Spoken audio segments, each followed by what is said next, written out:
ఏపీని ఇప్పటికే bird flu virus వణికిస్తుంది. జిల్లాలు వణికిపోతున్నాయి. ప్రభుత్వం హై అలర్ట్ ప్రకటించింది. బర్డ్ ఫ్లూ భయం వెంటాడుతుండగానే మరో వైరస్ కంటి మీద కునుకు లేకుండా చేస్తుంది. దేశంలో గులియన్ బారే సిండ్రోమ్ జీబీఎస్ కేసులు క్రమంగా పెరుగుతున్నాయి. దగ్గిన, తుమ్మిన, జ్వరం వచ్చినా సరే జీబీఎస్ అటాక్ అయిందా అని హడలిపోయేలా మారింది పరిస్థితి. ఇప్పటికే మహారాష్ట్ర, పశ్చిమ బెంగాల్లో గులియన్ బారే సిండ్రోమ్ పాజిటివ్ కేసులు రిజిస్టర్ అయ్యాయి. తెలుగు రాష్ట్రాల్లో జీబీఎస్ డేంజర్ బెల్ మోగిస్తుంది.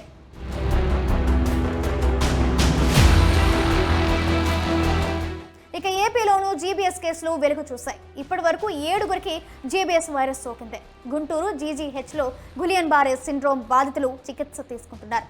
వీరిలో 2 పరిస్థితి విషమంగా ఉన్నట్లు తెలుస్తుంది. అయితే దీంతో వారికి ఐసీయూలో చికిత్స అందిస్తున్నారు. ఏపీలో ప్రాణాంతక జీబీఎస్ వైరస్ చాప కింద నీరులా వ్యాపిస్తూ ఉండటంతో ప్రజలు ఆందోళన చెందుతున్నారు. వైరస్ కట్టడికి వైద్య శాఖ తక్షణ చర్యలు తీసుకోవాలని వారు కోరుతున్నారు.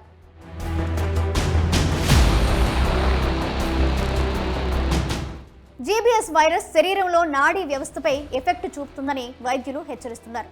ఇదొక ఆటో ఇమ్యూన్ డిజార్డర్. ఇది నరాలపై దాడి చేస్తుంది. దీంతో కండరాలు బలహీనత, పక్షవాతం, కొన్ని సందర్భాల్లో శ్వాసకోశ వైఫల్యానికి దారితీస్తుంది. ఈ వ్యాధి సోకడానికి ఖచ్చితమైన కారణం చెప్పలేకపోతున్నారు. కానీ తరచుగా వైరల్ లేదా బ్యాక్టీరియల్ ఇన్ఫెక్షన్ వల్ల వస్తుంది.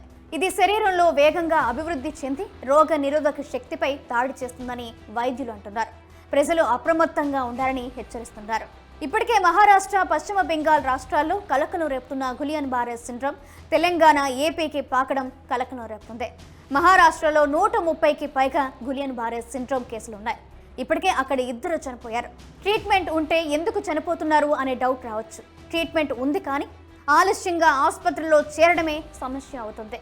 వ్యాధి సోకిన తొలి దశలోనే ఆసుపత్రిలో చేరితే 4 వారాల్లో కోలుకునే ఛాన్స్ ఉంటుంది.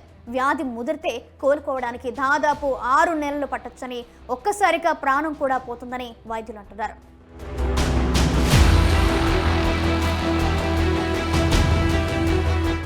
బ్యాక్టీరియా, వైరల్ ఇన్ఫెక్షన్ కారణంగా రోగ నిరోధక శక్తి తక్కువగా ఉన్న వ్యక్తులు ఈ జీబీఎస్ బారిన పడే అవకాశాలు ఉంటాయని వైద్యులు చెబుతున్నారు.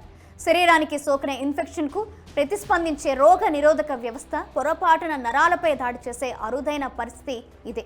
అందుకే ఇది సమస్యగా మారింది. బ్యాక్టీరియా లేదా ఇన్ఫెక్షన్ ద్వారా ఇది సంక్రమించే ప్రమాదం ఉంది. జ్వరం, వాంతులు, ఒళ్లంతా తిమ్మిర్లు వ్యాపిస్తాయి. డయేరియా, పొత్తి కడుపులో నొప్పి, నీరసం, కండరాల బలహీనత ఉంటుంది. కలుషిత ఆహారంతో బ్యాక్టీరియా సోకే ఛాన్స్ ఉంది. కొన్ని వారాల పాటు సిండ్రోమ్ లక్షణాలు ఉంటాయి. నరాలపైనే జీబీఎస్ ప్రభావం ఎక్కువగా ఉంటుంది. క్రమంగా పక్షవాతం సంభవించి మరణానికి దారితీసే అవకాశం కూడా ఉంటుంది. అయితే ఇది అంటువ్యాధి కాదంటున్నారు వైద్యులు.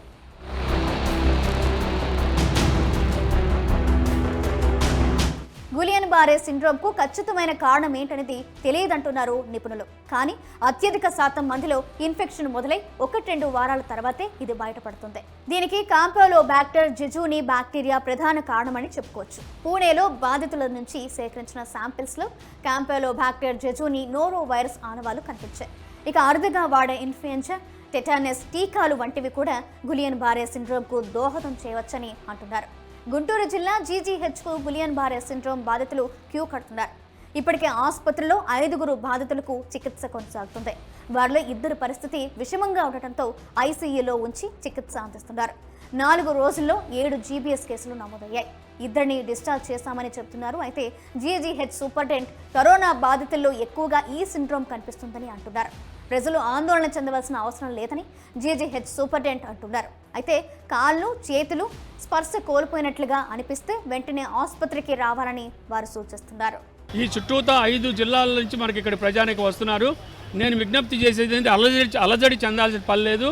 ఇది లక్షల మందిలో ఒకళ్ళకో 2కో వస్తుంది. ఇది కోమార్బిడ్స్ అంటే షుగరు, బీపీ, ఇమ్యూన్ స్టాటస్ తక్కువ ఉన్న వాళ్ళకి, అంతకుముందు కోవిడ్ వచ్చిన వాళ్ళకి, అంతకుముందు వైరస్ డిసీజ్, వైరల్ ఫీవర్లు అవి వచ్చిన వాళ్ళకే వస్తాయి ఇవి. సో ఇవి వచ్చినప్పుడు తీసుకొస్తే మనం ట్రీట్మెంట్ ఇవ్వడానికి వీలుంటుంది. అయితే ప్రాణాంతకం కాదా అంటే ప్రాణాంతకం ఒక్కోసారి అవుతుంది. ఎస్పెషల్లీ ఏజ్డ్ పేషెంట్లో, ఇమ్యూన్ స్టాటస్ తగ్గిన వాళ్ళలో, షుగరు, బీపీలు ఉన్న వాళ్ళు ఇది ఎక్కువ ఉంటుంది. జీబీఎస్ కొత్త వ్యాధి కాదు. జీబీఎస్ పై ఆందోళన చెందవలసిన అవసరం లేదంటున్నారు AP health principal secretary Krishna Babu. GB syndrome అనేది కొత్త వ్యాధి కాదు, అలాగే ఇప్పుడే వస్తున్నది కాదు. మామూలుగా ఎవరికైనా ఇన్ఫెక్షన్స్ వచ్చి ఆ ఇన్ఫెక్షన్స్కి ఏ ఇన్ఫెక్షన్ వచ్చినా మన బాడీలో యాంటీబాడీస్ తయారవుతాయి. స్టేట్ వైడ్ మన కంట్రీ వైడ్గా ఎక్కడ చూసినా గ్లోబల్గా చూసినా 1 or 2 cases per 1 lakh population, 1,00,000 కేసుల్లో 1-2 కేసులు రిపోర్ట్ అవడం అనేది చాలా కామన్గా జరుగుతుంది. ఇక్కడ ఉన్న 5 కేసుల్లో 2 కేసులు డిఫరెంట్ ఏరియాస్ నుంచి వచ్చారు, 3 కేసులు కూడా గుంటూరులో డిఫరెంట్ ఏరియాస్ నుంచి వచ్చారు. ఇంకా ఎక్కువ ఇమ్యునోగ్లోబులిన్ ఇంజెక్షన్స్ వైల్స్ అందుబాటులో పెట్టడానికి ఇప్పుడు ప్లాన్ చేస్తాము. ఎంత ఖర్చు అయినా కానీ గవర్నమెంట్ తరపు నుంచి ప్రజలకి మెరుగైన సేవలు అందించడానికి తప్పకుండా ప్రయత్నం చేస్తాము. జీబీఎస్ వ్యాధికి సంబంధించిన మరింత సమాచారం జీజీహెచ్ నుంచి మా ప్రతినిధి నాగరాజు అందిస్తారు. ప్రస్తుతం అయితే జీజీహెచ్లోని మనం న్యూరాలజీ వార్డులో ఉన్నాం. వైద్య ఆరోగ్య శాఖ ప్రిన్సిపల్ సెక్రటరీ కృష్ణబాబు జీజీహెచ్కి వచ్చి జీజీహెచ్లో ఏర్పాట్లన్నింటిని కూడా పరిశీలించి అదేవిధంగా ఎవరైతే చికిత్స పొందుతున్నారో వారితో కూడా మాట్లాడటం జరిగింది. ఆ తర్వాత మీడియాతో కూడా మాట్లాడారు. ఎవరు కూడా రాష్ట్ర వ్యాప్తంగా కూడా ఈ జీబీఎస్ మీద ఆందోళన చెందాల్సిన అవసరం లేదు. జీజీహెచ్ లాంటి రిఫరల్ హాస్పిటల్కి ప్రతి నెల 10 నుంచి 15 కేసులు రావడం అనేది సాధారణం. ఇప్పటికే వైద్యులతో కూడా మాట్లాడాను. అదేవిధంగా ప్రొఫెసర్తో పాటు గుంటూరు మెడికల్ కాలేజీ ప్రిన్సిపల్ కూడా ఇక్కడికి వచ్చి ఉన్నారు. ఆయన న్యూరాలజీ విభాగంలో పనిచేస్తున్నారు. కాబట్టి ఎవరు కూడా ఆందోళన చెందాల్సిన అవసరం లేదు. ఇది సాధారణంగా ప్రతి నెలా కూడా ఇటువంటి కేసులు అయితే నమోదవుతూ ఉన్నాయి.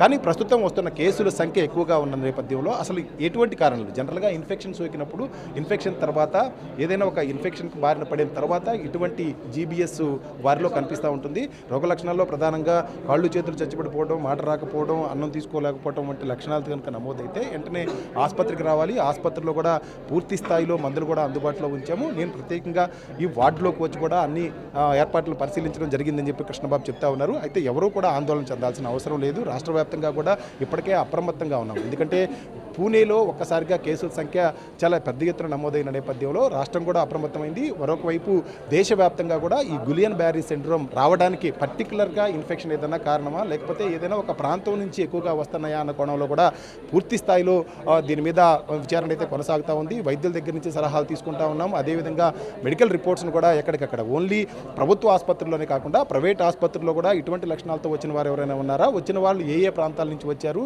ఏ ఏ ఇన్ఫెక్షన్లు గతంలో వారు బారిన పడ్డారు అన్న కోణంలో కూడా పూర్తి స్థాయి డేటాను అయితే తీసుకుంటున్నాం. కాబట్టి మీడియా కూడా గులియన్ బ్యారీ సిండ్రోమ్ గురించి ఎక్కువగా ప్రచారం చేయాల్సిన అవసరం లేదు, ఎక్కువగా కూడా ఆందోళన చెందాల్సిన అవసరం లేదు. ప్రత్యేకంగా ఎటువంటి కారణం అనేది ఇప్పటి వరకు తెలియలేదు. సాధారణ కారణాలతోనే గతంలో అయితే దాదాపు 1 year 2 years నుంచి కూడా జీజీహెచ్కి ఈ వ్యాధి బారిన పడి ప్రతి నెల కూడా రోగులు వస్తూ ఉంటారు. అదేవిధంగా ఈసారి ఇతర ప్రాంతాల నుంచి కూడా రావడం జరిగింది. మొత్తం 7 ఈ 4 రోజుల్లో 7 జీబీఎస్ వ్యాధి బారిన పడి గుంటూరు జీజీహెచ్కి వస్తే 2కి చికిత్స అందిన తర్వాత పూర్తిగా నయమై కూడా వాళ్ళు డిశ్చార్జ్ అవ్వడం జరిగింది. కానీ ఇద్దరు పరిస్థితి, ఒకరేమో వెంటిలేషన్ మీద ఉన్నారు, మరొకరేమో ఐసీయూలోని ఈ వార్డులోనే ప్రస్తుతం చికిత్స పొందుతున్నారు. వ్యక్తిగతమైన పరిశుభ్రత ప్రాతినిధ్యం, శానిటేషన్ పరిశుభ్రత కనుక తీసుకున్నట్టయితే ఈ వ్యాధి బారిన పడకుండా ఉండవచ్చు. అదేవిధంగా వ్యాధి ఒకవేళ సోకినట్లయితే ఎంతమంది వచ్చినా కానీ వారందరికీ అవసరమైన మందులు, ముఖ్యంగా గ్లోబిన్ ఇంజెక్షన్ ఇస్తూ ఉంటాము. కాబట్టి దానికి సంబంధించిన ఇంజెక్షన్ కూడా పూర్తి స్థాయిలో సంసిద్ధత చేసి అన్ని హాస్పిటల్స్లో అందుబాటులో ఉంచామని కృష్ణబాబు చెప్తున్నారు.